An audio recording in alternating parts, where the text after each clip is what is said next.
Albert Einstein once said, everybody's a genius, but if you judge a fish by its ability to climb a tree, it will live its whole life believing that it is stupid.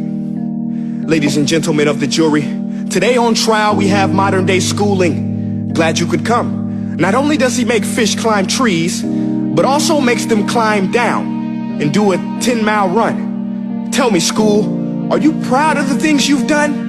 Turning millions of people into robots, do you find that fun? Do you realize how many kids relate to that fish swimming upstream in class, never finding their gifts, thinking they are stupid, believing they are useless? Well, the time has come, no more excuses. I call school to the stand and accuse him of killing creativity, individuality, and being intellectually abusive. He's an ancient institution that has outlived his usage. So, Your Honor, this concludes my opening statement, and if I may present the evidence of my case, I will prove it. Proceed. Exhibit A. Here's a modern-day phone. Recognize it? Here's a phone from 150 years ago. Big difference, right? Stay with me. Here's a car from today, and here's a car from 150 years ago. Big difference, right? Well, get this. Here's a classroom of today, and here's a class we used 150 years ago. Now, ain't that a shame? In literally more than a century, nothing has changed. Yet you claim to prepare students for the future? But with evidence like that, I must ask, do you prepare students for the future or the past? I did a background check on you and let the record show that you were made to train people to work in factories, which explains why you put students in straight rows, nice and neat, tell them sit still, raise your hand if you want to speak, give them a short break to eat, and for 8 hours a day tell them what to think. Oh, and make them compete to get an A letter which determines product quality, hence grade A of meat. I get it. Back then, times were different. We all have a past. I myself am no Gandhi. But today, we don't need to make robot zombies. The world has progressed. And now we need people who think creatively, innovatively, critically, independently, with the ability to connect. See, every scientist will tell you that no two brains are the same.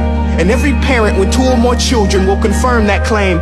So please explain why you treat students like cookie cutter frames or snapback hats, giving them this one-size-fits-all crap. Watch your language. Sorry, Your Honor, but if a doctor prescribed the exact same medicine to all of his patients, the results will be tragic. So many people would get sick, yet when it comes to school, this is exactly what happens. This educational malpractice, where one teacher stands in front of 20 kids, each one having different strengths, different needs, different gifts, different dreams, and you teach the same thing the same way?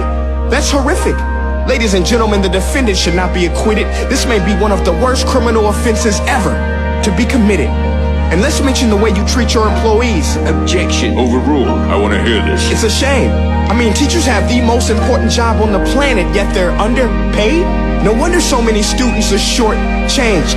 Let's be honest, teachers should earn just as much as doctors, because a doctor can do heart surgery and save the life of a kid, but a great teacher can reach the heart of that kid and allow him to truly live. See, teachers are heroes that often get blamed, but they're not the problem. They work in a system without many options or rights. Curriculums are created by policymakers, most of which have never taught a day in their life.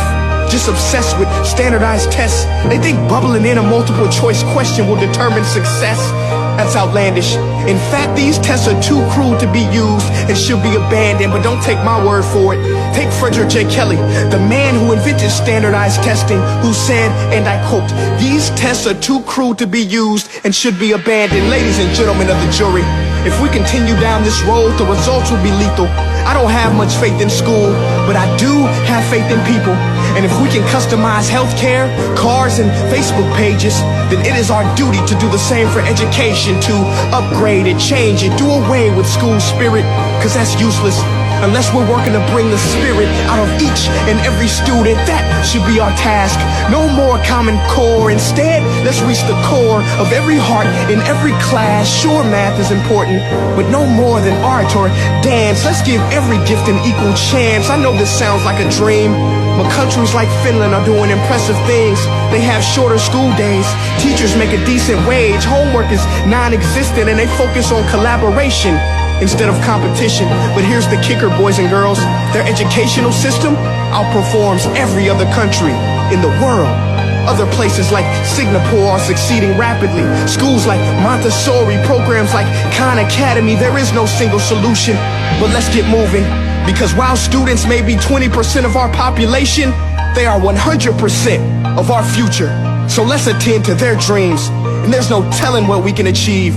This is a world in which I believe, a world where fish are no longer forced to climb trees. I'll rest my case.